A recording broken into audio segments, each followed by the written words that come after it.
नमस्कार, मैं हूं किरण। आप देख रहे हैं प्राइम टीवी। स्वागत है आपका प्राइम उत्तर प्रदेश में।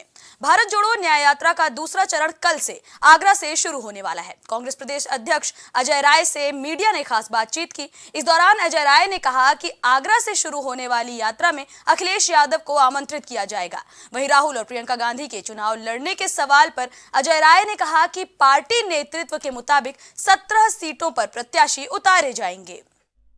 25 तारीख के लिए आज उनको इन्विटेशन हम देने जा रहे हैं शाम को, और वहां पर आज हम इन्वाइट करेंगे कि 25 तारीख को आगरा में वो राहुल जी की भारत जोड़ो यात्रा में सम्मिलित हो और पूरे प्रदेश और देश को संदेश दें कि इंडिया गठबंधन पूरी ताकत के साथ लड़ेगा और जीतेगा और एनडीए को हराएगा। आपने क्या चंद्रशेखर रावण को पल्लवी पटेल को पल्लवी पटेल और चंद्रशेखर रावण को भी इन्विटेशन दिया है आपने? मैं समझता हूं कि अब वहाँ के लिए वहाँ के दल के लोगों ने दिया है। मैं समझता हूं कि ये पल्लवी पटेल तो आई थी जी, बनारस आई थी ना, तो आ चुकी हैं जी। और आगे भी जो निश्चित तौर से जो इस आज लोकतंत्र को बचाने के लिए जो लोग आगे आ रहे हैं, इस देश के लिए आ रहे हैं, निश्चित तौर से सभी लोगों से आग्रह कि आवे और राहुल जी की यात्रा में शामिल। स्वामी प्रसाद मौर्य अपना दल बना रहे हैं, अपने दल के साथ इंडिया गठबंधन में आगे क्या लेंगे आप लोग? अब वो तो हमारे नेतृत्व तय करेगा और इंडिया गठबंधन के जो संयोजक हैं वो तय करेंगे। यूपी में सपा और कांग्रेस के गठबंधन पर मुहर लग चुकी है। इस समझौते के तहत 17 सीटों पर कांग्रेस उम्मीदवार उतारने पर सहमत हो गई है। खास बात यह है कि इन 17 सीटों में अमेठी और रायबरेली हैं। ये दोनों ही सीटें कांग्रेस के हाईकमान गांधी परिवार के पारंपरिक संसदीय क्षेत्र से हैं। ऐसे में बड़ा सवाल तो ये बना हुआ है कि रायबरेली और अमेठी से गांधी परिवार का ही कोई सदस्य चुनावी अखाड़े में होगा या फिर ये सीट गांधी परिवार के बाहर किसी और उम्मीदवार के खाते में जाएगी। रायबरेली यूपी की इकलौती ऐसी सीट थी जहां साल 2019 में कांग्रेस को जीत मिली थी। अब चूंकि यहां से सोनिया इस बार चुनावी मैदान में नहीं उतरेंगी, तो कयास ये भी लगने लगे हैं कि प्रियंका गांधी इस पारंपरिक सीट पर उतारी जा सकती हैं। प्रियंका अमेठी और रायबरेली दोनों जगह काफी ज्यादा एक्टिव भी रही हैं। ऐसे में अब प्रियंका ही एकमात्र उम्मीद हैं और उनमें रायबरेली और अमेठी की जनता को इंदिरा गांधी की छवि भी नजर आती है। बागपत के हिसावदा गांव में देश की सबसे बड़ी जांच एजेंसी सीबीआई ने जम्मू कश्मीर के पूर्व गवर्नर सत्यपाल मलिक के पैतृक आवास पर छापा मारा। कई घंटे तक सीबीआई की टीम उनके आवास पर रही और गहनता से जांच की। हालांकि पिछले काफी समय से गांव में सत्यपाल मलिक के परिवार का कोई भी सदस्य नहीं रहता, लेकिन सीबीआई टीम ने मकान की वीडियोग्राफी करते हुए काफी देर तक कार्रवाई की। बताया जा रहा है कि हाइड्रो इलेक्ट्रिक प्रोजेक्ट मामले में करीब 30 जगह सीबीआई ने छापा मारा है। ऐसे सीबीआई गई, उन्होंने ज्यादा कुछ नहीं पूछा। आए भीतर गए कमरे में, उनके अंदर से देखे, ताला भी खुला, ताला खोल के सब अंदर तक देखे गए। उसके बाद एक लेडीज यहाँ बाहर खड़ी रही, वो बल्कि मेरे से बात करती रही ऐसे मेरे घर की। और उसने भी ऐसे कोई खास नहीं पूछा, वही मेरे बच्चों के बारे में कैसे कहाँ रहते ये बात करी मैंने। अच्छा, उसके बाद में फिर वे देखभाल कर रहे चले गए यहाँ से, कुछ बहुत ज्यादा नहीं। खबर गाजीपुर से है, जहां मोहम्मदाबाद तहसील के जसदेवपुर गांव में अवैध निर्माणों पर एक बार फिर से प्रशासन का बुलडोजर गरजा है। बताया जा रहा है कि प्रशासन ने हाईकोर्ट के आदेश पर सरकारी तालाब पर बनाए गए अवैध निर्माणों पर ध्वस्तीकरण की कार्रवाई की है। महाराजगंज के सोनौली बॉर्डर से पुलिस को एक नेपाली तस्कर गिरफ्तार किया है। आरोपी के कब्जे से 10 किलो चरस जब्त की गई है, जिसकी अंतर्राष्ट्रीय कीमत करीब 5 करोड़ रुपए आंकी जा रही है। पुलिस तस्कर से पूछताछ करते हुए उसके रैकेट के बारे में भी जानकारी हासिल कर रही है। भारत नेपाल अंतर्राष्ट्रीय सीमा पर एक नेपाली नागरिक को गिरफ्तार किया गया है, जिसके पास से लगभग 10 किलो चरस बरामद हुई है। इसकी अंतर्राष्ट्रीय बाजार में कीमत लगभग 5 करोड़ बताई जा रही है। इसमें एनडीपीएस एक्ट के तहत अभियोग पंजीकृत किया गया है तथा आरोपी से भी थाना पुलिस व एसएसपी द्वारा पूछताछ भी की जा रही है और जल्दी ही इस खेप के सोर्स और डेस्टिनेशन के बारे में जानकारी कर अग्रिम विधिक कार्रवाई की जाएगी। सीतापुर में जमीन के लालच में एक शख्स पर अपनी पत्नी के साथ मिलकर पिता की हत्या करने का आरोप लगा है। बताया जा रहा है कि घटना के बाद इलाके में सनसनी फैल गई। वहीं घटना को अंजाम देकर बेटे और बहू मौके से फरार हो गए। घटना की जानकारी मिलते ही पहुंची पुलिस ने शव को कब्जे में लेकर आरोपियों की खोजबीन शुरू कर दी है। आज दिनांक 22 फरवरी को एक साईपुर मजरा है जिसका चंदनपुर लगता है।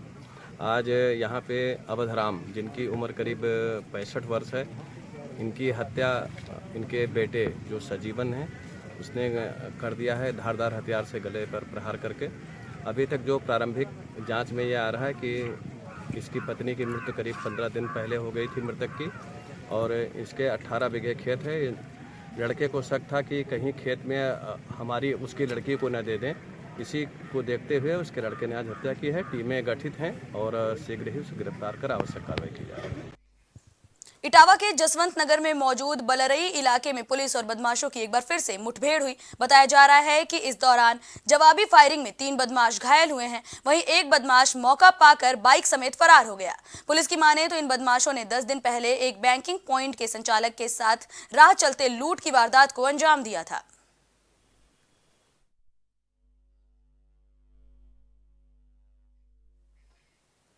आजमगढ़ के गंभीरपुर थाना क्षेत्र के सद्दोपट्टी गांव में 2 बाइक्स की जोरदार भिड़ंत हो गई। हादसे में एक युवक की मौत की खबर सामने आई है। वहीं ये भी बताया जा रहा है कि 2 लोग बुरी तरह घायल हुए हैं। जानकारी के मुताबिक इनमें से एक मृतक बोर्ड की परीक्षा देने जा रहा था, तभी ये हादसा हो गया। सूचना पर पहुंची पुलिस ने शव को कब्जे में लेकर पोस्टमार्टम के लिए भेज दिया है, साथ ही आगे की कार्रवाई कर रही है।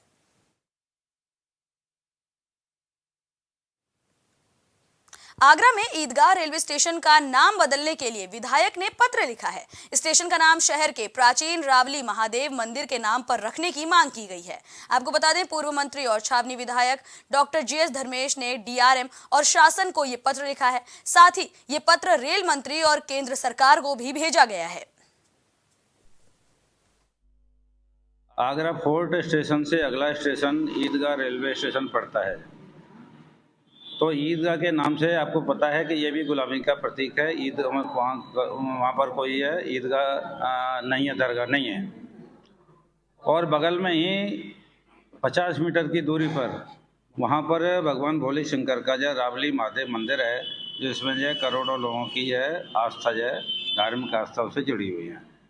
तो मैंने रेल मंत्री माननीय अश्विनी वैष्णव जी को और डीआरएम आगरा को ये पत्र यह भेजे हैं कि ईदगाह रेलवे स्टेशन का नाम बदलकर रावली महादेव मंदिर यह कर दिया जाए। ललितपुर में डीएम कार्यालय पर शहनाज बानो नाम की महिला अनशन पर बैठ गई। महिला ने समाज कल्याण अधिकारी गीता सिंह पर भुगतान करवाने के नाम पर भ्रष्टाचार करने का आरोप लगाया है। वहीं पीड़िता ने कुछ कर्मचारियों पर धमकी देने का आरोप भी लगाया है। आज आप अनशन पे बैठे हैं, क्या कारण है और क्या मांगे हैं? मेरा कारण सर ये है, मैंने गीता सिंह के कहने पे मैंने कुछ सप्लाई किया था, किसी अन्य की फर्म के माध्यम से मैंने सप्लाई किया था। तो इनने कहा 100 पंखे सप्लाई कर दो, मैंने कर दिया। इन्होंने मुझे कागज़ दिए, जो कागज़ चलते थे वो कागज़ इन्होंने दिए वहाँ। तो इन्होंने मुझे से कहते रहे हम पेमेंट कर देंगे। तो इनने अपनी जो बांदा वाली फर्म है उसके मेरे 100 पंखों का भुगतान उसकी फर्म में कर दिया गया। जब मैंने जिलाधिकारी को पत्र दिया गया तो जिलाधिकारी ने 4 की कमेटी बना के जांच करी गई, उसमें ये दोषी पाई गए हैं। जिलाधिकारी ने मांग भी इसकी करी है, इसको सस्पेंड किया जाए, इसके खिलाफ कार्रवाई की जाए। फिर भी इसके खिलाफ अभी तक कोई कार्रवाई नहीं हुई है। उनके विभाग से तरह तरह की धमकियां दी जा रही हैं। प्रयागराज के हंडिया कस्बे में गंगा जमुनी तहजीब की एक बार फिर से मिसाल देखने को मिलने वाली है। यहाँ ऐतिहासिक हजरत दाता हयात शाह रहमतुल्लाह अलैह के सालाना उर्स की तैयारियां चल रही हैं। उर्स में बतौर मुख्य अतिथि अशफाक सैफी पहुंचने वाले हैं। वहीं उर्स में शानदार कव्वाली का मुकाबला होने की खबर भी सामने आई है। मिर्जापुर में वाराणसी शक्तिनगर राजमार्ग पर लखनिया दरी मोड़ के पास सोनभद्र से दूध लेकर वाराणसी की ओर जा रहा टैंकर ब्रेक फेल होने के चलते बेकाबू होकर पलट गया। दुर्घटना में टैंकर चालक घायल हो गया। मौके पर पहुंची पुलिस ने घायल ड्राइवर को सीएचसी पहुंचाया, जहां प्राथमिक उपचार के बाद उसे ट्रॉमा सेंटर रेफर कर दिया गया। वहीं सड़क पर जैसे ही दूध से भरा टैंकर पलटा, ग्रामीणों में दूध लूटने की होड़ मच गई। क्षेत्र अरोरा में एक दूध से बड़ा भरा हुआ कंटेनर जो है वो डिसबैलेंस होकर पलट गया। इसमें किसी प्रकार की कोई जनहानि नहीं हुई है, कोई कैजुअलिटी नहीं हुई है। तत्काल पुलिस सूचना मिलने पर मौके पर पहुंच कर आगे की आवश्यक कार्रवाई पुलिस द्वारा की जा रही है। एक डेयरी कंपनी के दूध का टैंकर जो है अनियंत्रित होकर के गिर गया था। एक दुर्घटना हो गई थी जिससे कि दूध काफ़ी बिखर गया था। तकरीबन 5000 के लीटर के आसपास दूध रहा होगा। तो ग्रामीण है भाई, चीज़ें गिरी हैं तो जिसको जो ज़रूरत है भाई ले ही जाएगा। ज़मीन पे नुकसान हो रहा है तो अगर कोई इस्तेमाल भी कर रहा है तो ऐसा आपको देखने को मिला होगा कि कई लोग लेके जा रहे हैं। गोंडा में कैसरगंज लोकसभा क्षेत्र की सड़कें जर्जर होने की वजह से लोग परेशान हैं। जरवल रोड जाने वाली रोड की खराब हालत होने की खबरें लगातार सामने आ रही थीं। वहीं गांव वाले छुट्टा जानवरों से भी काफी ज्यादा परेशान हैं। ऐसे में जब प्राइम टीवी की टीम मौके पर पहुंची तो लोगों ने बताया कि जब वोट चाहिए हो तभी नेता गाँव में आते हैं, लेकिन जैसे चुनाव हो जाए सब के सब एक साथ गायब हो जाते हैं। ये जो रास्ता या चाहे गौशाला लेकर जानवर के ऊपर हो, और ये लोग तो जो यहाँ स्थानीय पर बार बार दावा कर रहा है कि छुट्टा जानवर जो है वो अब नहीं रह गए हैं। तो गौशाला की वजह से नहीं है का, यहाँ गौशाला में भर दी नहीं, यहाँ ले ले यहाँ खवाए देते हैं धान जोंधरी हमार सब, और हमारे नान नान बच्चे भूखन मरे। 5 किलो जोन गल्ला दे देते हैं वो गल्ला में का हो रहा। रात दिन हम सब कोई लाठी लिए खेते में बैठी रही। हम इस समय मौजूद हैं, ये सड़क जो जा रही है ये सड़क समय स्थान से जरवल रोड को जोड़ती है। जरवल रोड यहाँ की मेन मार्केट होती है। जरवल रोड पहला डिस्ट्रिक्ट लगता है। यहाँ से महज 5 किलोमीटर जरवल रोड IPL चीनी मिल भी पड़ती है।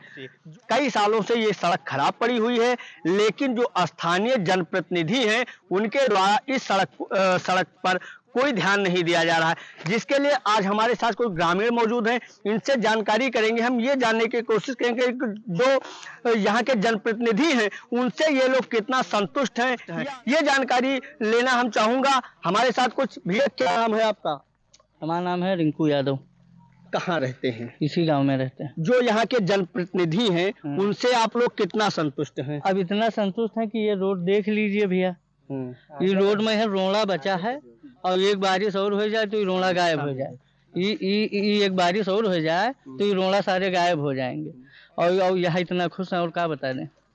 क्या आप लोग भाजपा सरकार से कितना खुश हो, क्या चाहते हैं? भाजपा सरकार से खुश क्या है, देखिए जानवर जितने हैं सब खेत में चले जाते हैं, और यहाँ एक गौशाला बना है तो मान लीजिए उसमें जो जानवर हैं वो हैं, और जो नहीं हैं वो सब रास्ते में घूम रहे हैं, रात भर खेत में रखावट पड़त है। यही है और क्या।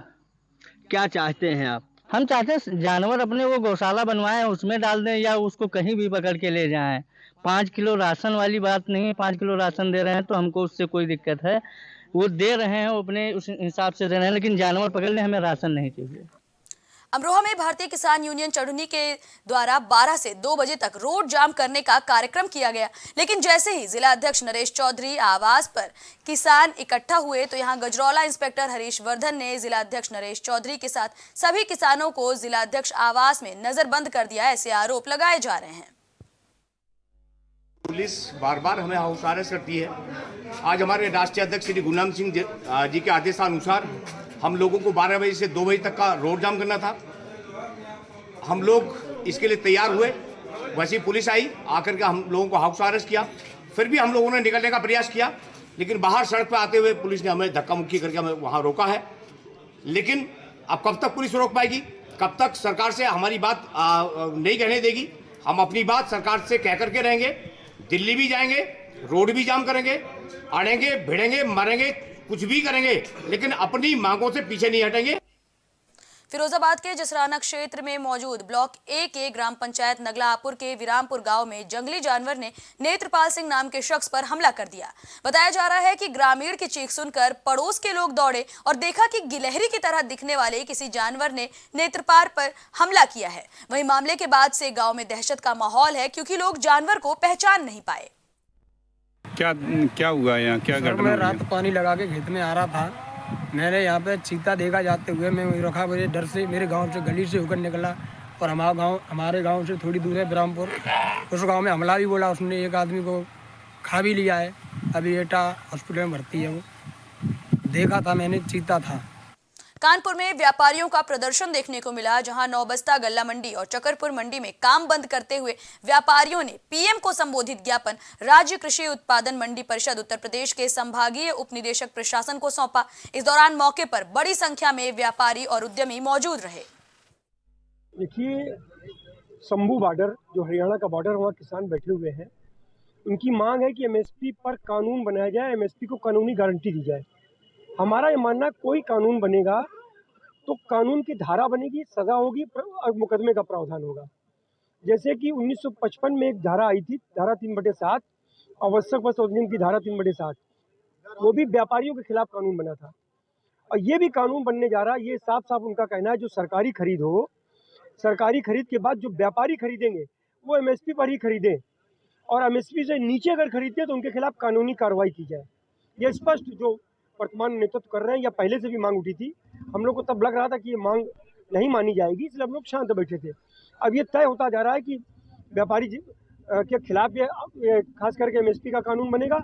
और जिस तरह से किसान दबाव बना रहे हैं और लगातार ये एक तरह से एक बड़ा प्रदर्शन करने की कोशिश कर रहे हैं, आज हमने नौबस्ता गल्ला मंडी को बंद करके प्रदेश की सभी मंडियों में आह्वान किया, देश की सभी 10,000 मंडियां सब में आह्वान किया कि 22 से 25 तारीख तक अपने मंडी सचिवों को, सांसदों को, जिलाधिकारियों के माध्यम से प्रधानमंत्री जी को ज्ञापन भेजा जाए और ये मांग की जाए कि एमएसपी पर कानून, जो कि कृषि उत्पाद के व्यापारियों पर कानून की धारा कानून लागू होगा, वो कतई हमें मंजूर नहीं है। फिलहाल प्राइम उत्तर प्रदेश में इतना ही। देश दुनिया से जुड़ी तमाम खबरों के लिए देखते रहिए prime TV.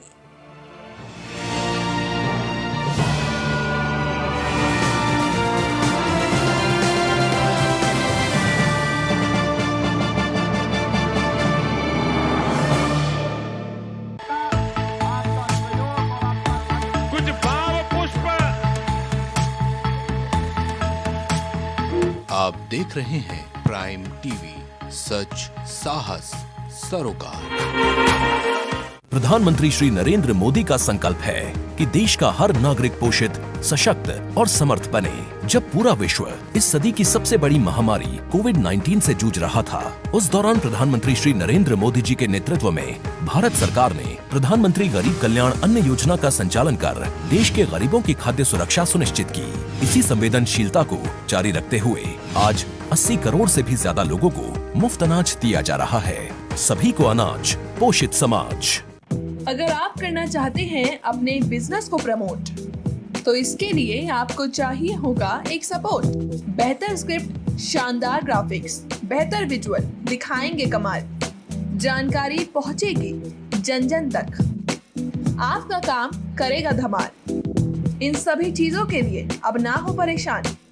Brand promotion, motion designing and video editing, 2D और 3D animation, television telecasting, social media works, script writing जैसे कामों के लिए आज ही कांटेक्ट करें 9267925186 पर। इसी के साथ ही आप हमें जीमेल भी कर सकते हैं vikasproduction.gfx@gmail.com पर।